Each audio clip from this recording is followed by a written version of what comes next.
بدأ زين الدين زيدان المدير الفني لريال مدريد الإسباني موسمه الحالي وسط صعوبات عديدة كادت تهدد اللوحة الجميلة التي رسمها بعد التتويج بدوري أبطال أوروبا الموسم الماضي للمرة 11 في تاريخ الملكي.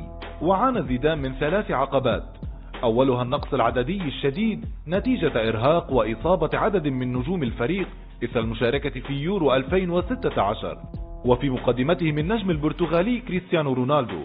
ثاني العقبات كانت اكتفاء الإدارة المدريدية بصفقة وحيدة عبر إعادة ألفارو موراتا من يوفنتوس وإنهاء إعارة الثنائي فابيو كوينتراو وماركو أسينسيو. وزادت طين بلة العقوبة الموقعة ضد الميرينجي من الفيفا بحرمانه من التعاقدات لمدة عام بسبب مخالفات في التعاقد مع لاعبين مراهقين.